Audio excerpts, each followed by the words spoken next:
down, I know you got me, baby. Oke, selamat siang teman-teman. Kami berdua dari kelompok 4 akan mempresentasikan hasil review jurnal kami dengan mata kuliah pemrosesan data terdistribusi. Di sini saya sebagai Selvitri Marta Sevatu dengan NIM 23120144 dan rekan saya bernama Graciani R.A. Koban dengan NIM 22120088. Berikut kami akan mempresentasikan review jurnal kami.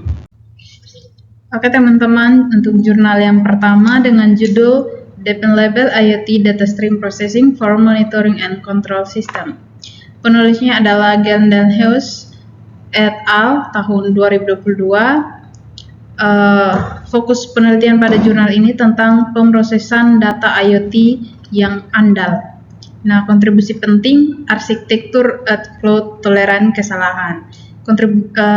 Kelebihan dari jurnal ini itu solusinya praktis dan efisien.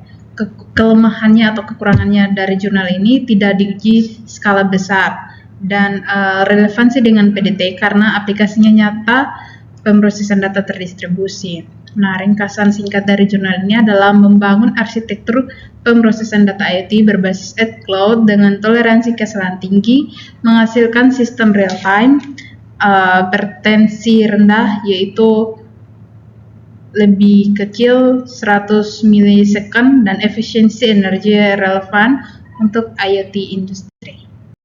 Jurnal yang kedua dengan judul Some New Observation on Slow R Edge Stream Processing. Penulisnya adalah Shade et al. Tahun 2022. Fokus penelitian jurnal ini pemenuhan SLO di Edge System.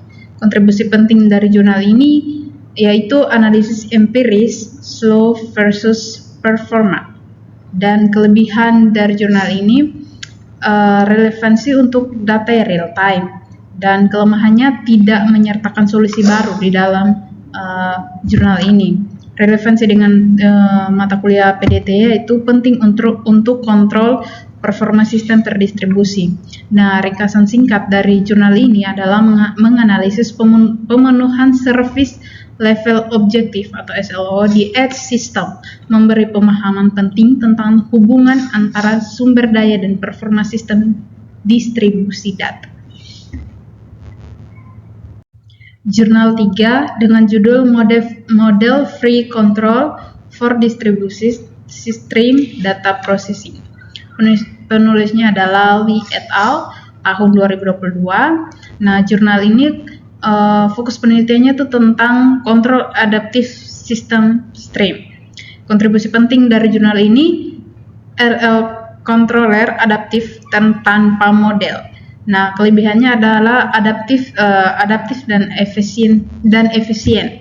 Kelemahan dari jurnal ini perlu pelatihan yang cukup lama, relevansi dengan PDT karena integrasi AI dan sistem data terdistribusi. Nah, ringkasan singkatnya itu mengintegrasikan reinforcement learning atau RL untuk kontrol adaptif sistem stream tanpa model eksplisit, mengurangi waktu responsif hingga sekitar 30% dan meningkatkan efisiensi otomatis.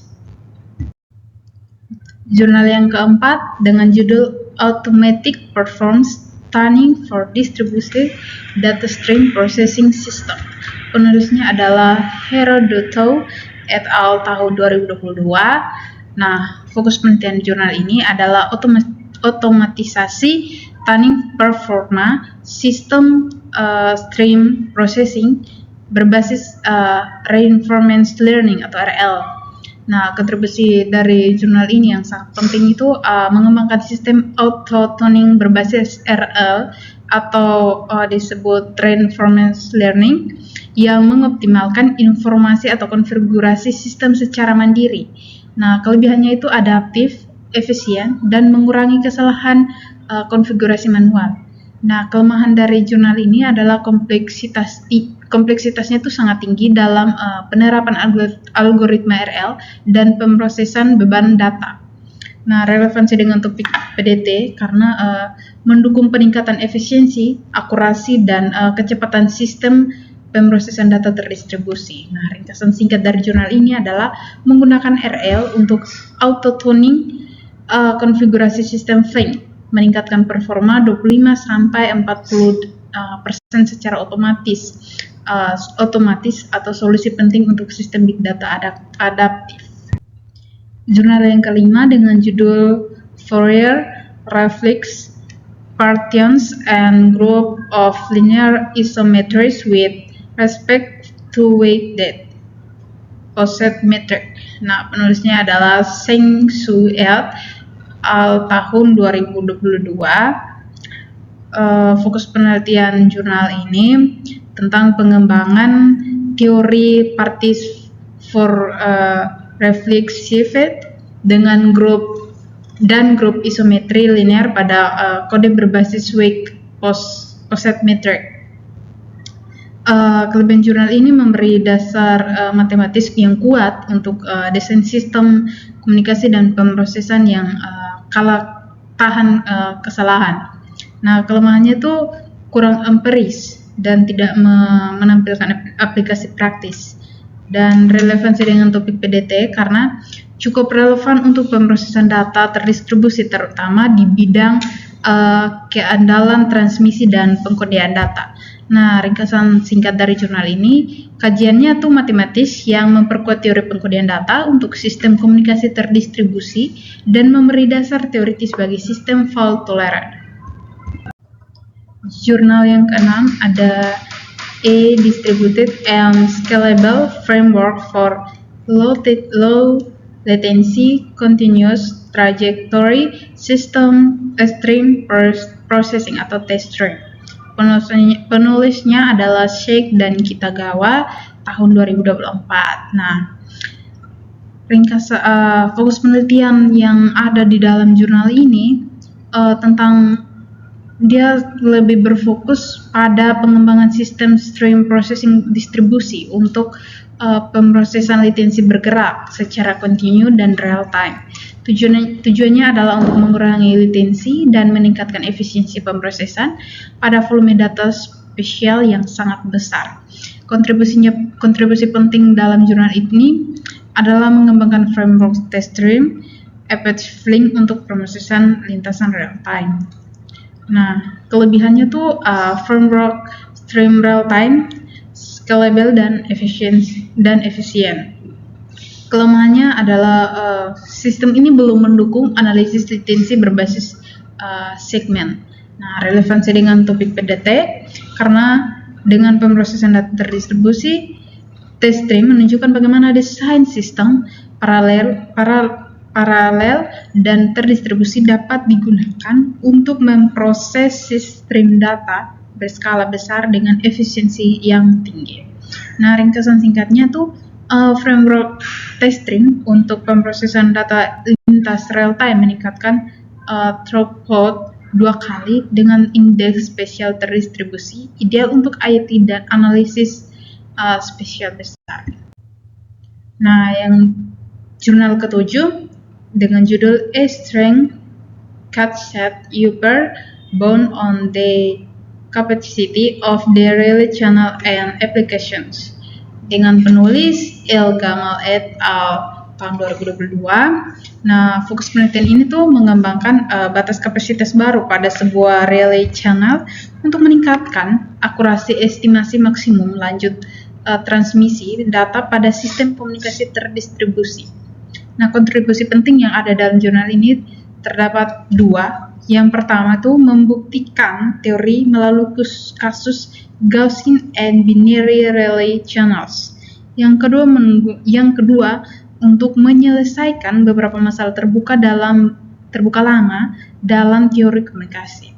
Nah, kelebihan dari jurnal ini tersendiri, hasil penelitiannya itu bersifat fundamental dan dapat digunakan sebagai acuan untuk acuan utama dalam pengembangan sistem komunikasi multi-hop dan jaringan data terdistribusi yang efisien.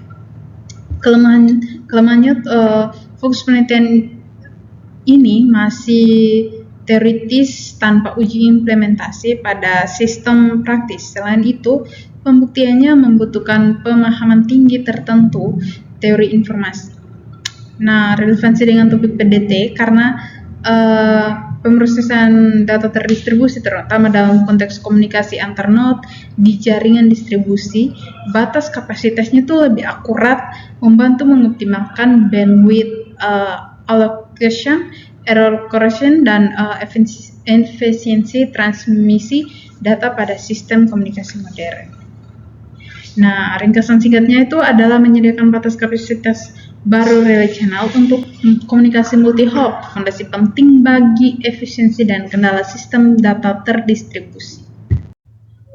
Nah, jurnal ke-8 dengan judul A Survey on Networked Data Streaming with Apache Kafka dengan penulis Raptis dan Passarella di tahun 2023. Nah, fokus penelitian pada jurnal ini meninjau dan menganalisis perkembangan arsitektur dan implementasi sistem pemrosesan data terdistribusi berbasis Apache Kafka serta menerapkan dalam berbagai lingkungan seperti cloud, IoT, dan edge computing. Kontribusi penting dari jurnal ini, artikel ini memberikan pemetaan menyeluruh terhadap ekosistem Kafka. Kelebihannya penulis sistematis dan mendalam, kelemahannya tidak menyertakan evaluasi yang empiris dan relevansi dengan topik PDT karena dengan pemrosesan data terdistribusi kita dapat menyoroti bagaimana sistem seperti Kafka mengelola aliran data besar secara real time.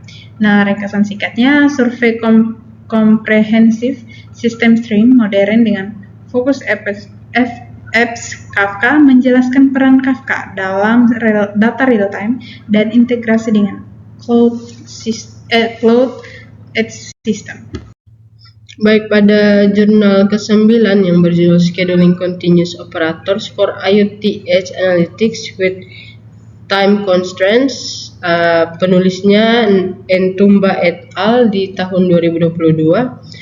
Fokus penelitian ini meneliti penjadwalan operator berkelanjutan pada sistem data stream processing di lingkungan edge for cloud agar tetap efisien dan memenuhi batas waktu response real time.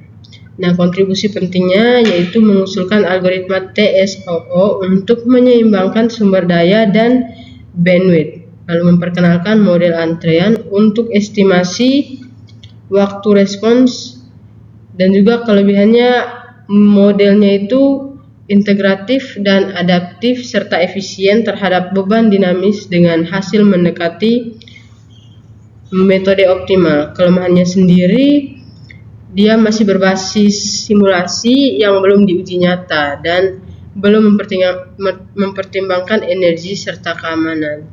Nah, relevansinya itu dalam pemrosesan data terdistribusi karena membahas penjadwalan operator analitik dalam arsitektur edge for cloud. Nah, ringkasan dari jurnal ini memperkenalkan algoritma TSOO untuk penjadwalan operator IoT di edge for cloud, menurunkan pelanggaran waktu respons menjadi 6,6% efisien dan scalable. Selanjutnya berjudul AI Edge Processing, A Review Distributed Embedded System. Penulisnya Sibanda et al. Di tahun 2023. Nah, fokus penelitian ini mereview arsitektur Distributed Embedded System atau DES untuk mendukung pemrosesan AI di edge computing dengan fokus pada efisiensi, latensi rendah, dan keamanan. Nah, kontribusi pentingnya sendiri memberikan tinjauan komprehensif tentang DES, mencakup aspek hardware CPU, GPU, FPGA, dan lain-lain, dan software, middleware, jaringan arsitektur, serta menegaskan pentingnya integrasi High Performance Embedded Computer atau HPEC.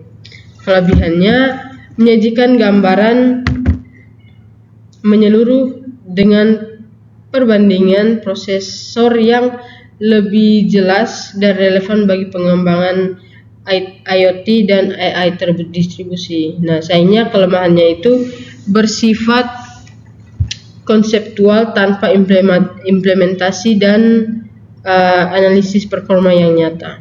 Relevansinya terhadap topik PDT ini itu sangat relevan karena membahas langsung integrasi antara sistem tertanam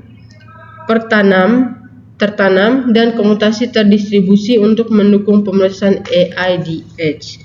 Nah, ringkasan dari jurnal ini adalah merupakan review mendalam sistem embedded terdistribusi atau DES untuk AI di Edge Computing yang menyoroti efisiensi latensi rendah dan hardware edge canggih, yaitu CPU sampai dengan TPU. Jurnal selanjutnya yaitu FIPS Aware Distributed System Stream Processing Through Anticipating Dynamic Workloads dengan penulisnya Galden Hughes et al. Pada tahun 2022.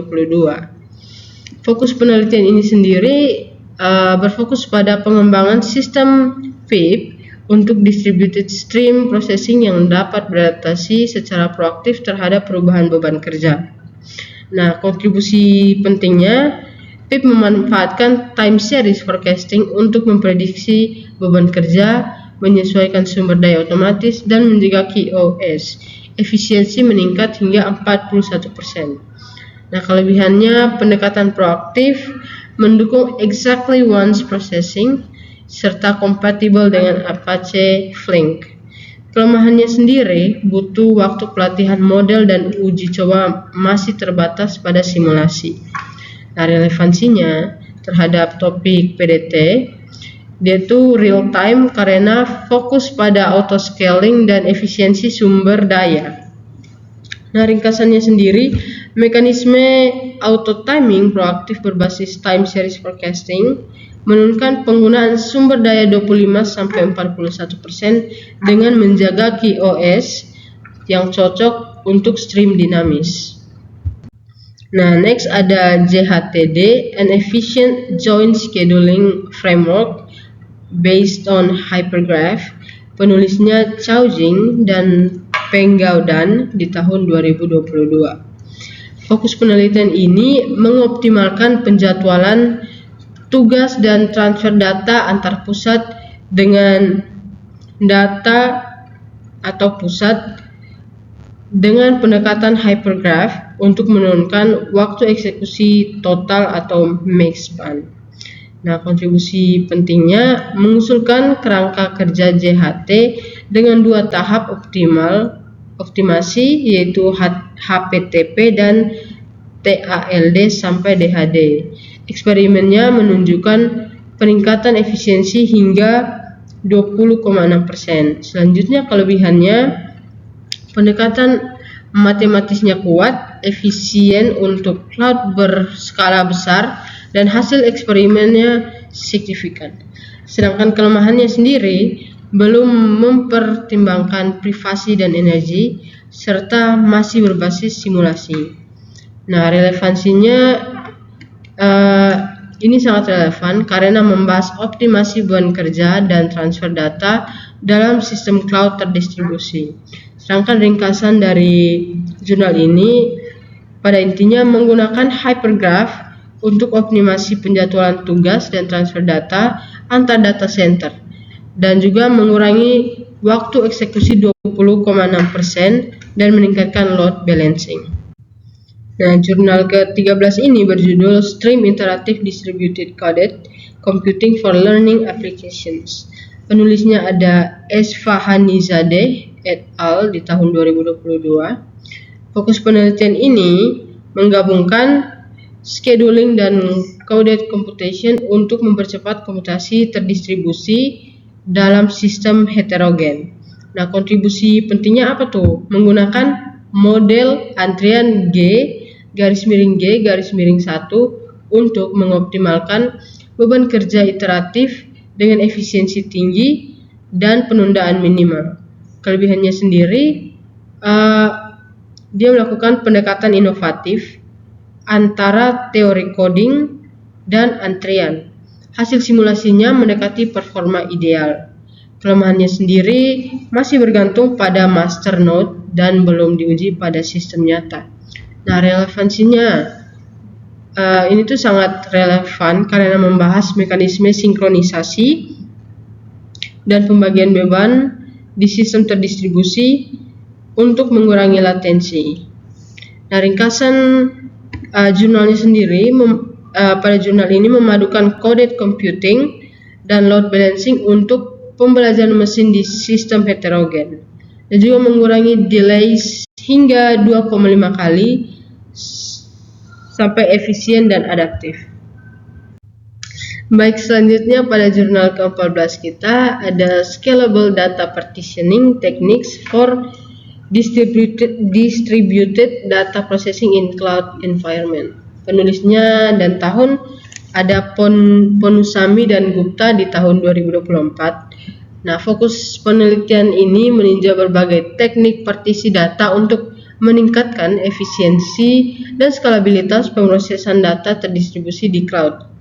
Nah, kontribusi pentingnya yaitu memberikan perbandingan menyeluruh antara metode partisi hash, range, graph, base, dan lain-lain, serta menawarkan kerangka optimasi berbasis object storage dan load balancing. Kelebihannya itu cakupannya itu luas, analisisnya juga mendalam, dan panduan praktis untuk memilih metode partisinya sesuai. Lalu kelemahannya masih bersifat teoritis tanpa validasi empiris dan belum membahas isu keamanan. Relevansinya, jurnal ini sangat relevan karena partisi data merupakan inti dari sistem distribusi data cloud yang efisien. Ringkasannya sendiri untuk jurnal ini review teknik partisi data besar atau hash, range, dan graph untuk cloud, panduan penting dalam memilih metode partisi efisien pada sistem terdistribusi skala besar. Next, jurnal terakhir kita berjudul Finite Time Distributed Identification for Nonlinear Interconnected System. Penulisnya ada Tatari et al. Di tahun 2022. Nah, fokus penelitian ini mengembangkan metode identifikasi distribusi berbasis finite time concurrent learning untuk sistem nonlinear. Kontribusi pentingnya memperkenalkan metode FTDCL yang menjamin konvergensi cepat tanpa memerlukan kondisi PE dengan komunikasi antar subsistem. Kelebihannya sendiri, konvergensinya cepat, stabil, dan cocok untuk sistem real time. Sedangkan kelemahannya belum diuji pada sistem besar dan membutuhkan komunikasi intens.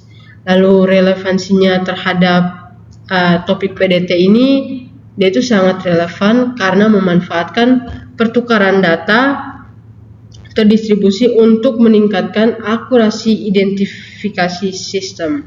Nah, ringkasan jurnalnya sendiri yaitu mengembangkan metode Finite Time Concurrent Learning atau FTCL untuk identifikasi sistem nonlinear dan juga memberi solusi cepat dan stabil untuk pembelajaran data antar subsistem. Nah, oke teman-teman, sekian dari hasil review 15 jurnal kami yang berhubungan dengan mata kuliah pemrosesan data terdistribusi. Sekian dan terima kasih.